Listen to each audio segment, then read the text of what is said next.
तो सीखने की जरूरत है तो इन बड़े शहरों को ऐसे सभ्यताओं से सीखने की जरूरत है। इसीलिए मैं बार बार कहता हूं, लोग कभी हंसते हैं, कभी मजाक की तरह देखते हैं कि अगर भारत को विश्व गुरु बनाएगा तो वो कलकत्ता, दिल्ली, बंबई, चेन्नई, बेंगलोर नहीं बनाएंगे।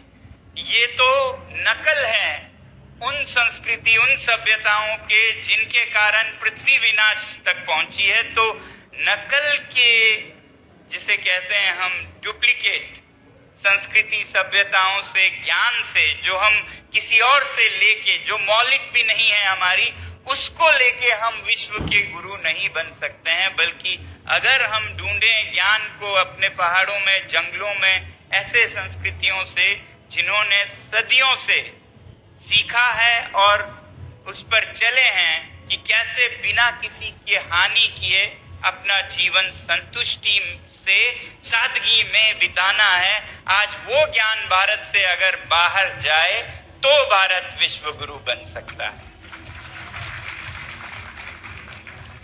तो जैसा मैं कह रहा था, इस बात को बहुत गंभीरता से नहीं लेते थे, हालांकि मैं बोलता जाता था, मगर इस साल 2024 में 3 महीने पहले विश्व के स्तर पर भी इस बात को माना गया जब संयुक्त राष्ट्र के, यूएन के COP 16 जो कि विविधता पर, बायोडाइवर्सिटी पर हो रहा था कोलंबिया में, तो उसका सारा निचोड़ निकाल के जो बातें आई उसमें सबसे महत्वपूर्ण ये थी कि इंडिजिनस लोगों को, आदिवासी सभ्यताओं को, संस्कृतियों को एक सम्मान से उनके द्वारा विश्व की ये जो जैविक विविधता है, बायोडाइवर्सिटी है, उसे बचाने का एक बहुत बड़ा साधन मानना चाहिए, उसे संरक्षित रखना चाहिए।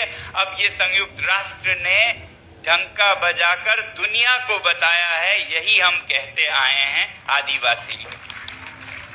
तो आप लोगों को गर्व महसूस होना चाहिए कि हम उस संस्कृति से आते हैं जो बचा सकता है प्रकृति को, जो बचा सकता है पृथ्वी को, जो बचा सकता है केवल मानव ही नहीं, सारे जीव जंतुओं को। मानव केंद्रित विकास तो बहुत हुआ और उसकी अति हो गई है। हम जिस तरह से जंगल की आदर करते हैं, सम्मान करते हैं, जल की, जमीन की और उस पे पनपने वाले हर जीव जंतुओं की, वो आज दुनिया को सीखने की जरूरत है। ऐसा हर जगह होता था।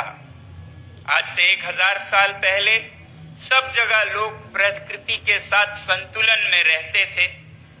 पृथ्वी की सेहत, स्वास्थ्य बहुत अच्छी थी तब। घरों में आज जो हम साजो सामान भर के उसे एक क्या कहेंगे, संग्रहालय जैसा हर तरह का कचरा भर भर के कर रहे हैं, जिंदगी आसान बनाने के नाम पे, वक्त बचाने के नाम पे, वो साबित हो चुका है कि ये सारे वक्त बचाने के उपकरण प्रयोग करने के बाद आज माँ को अपने बच्चे से बात करने के लिए वक्त नहीं है। बच्चे को पिता से दिल की बात करने के लिए वक्त नहीं है। वक्त बचाने के इतने मशीनें, इतने साधन, मगर वक्त किसी के पास नहीं है। और इसी दौर में विनाश बहुत हो रहा है, ये हम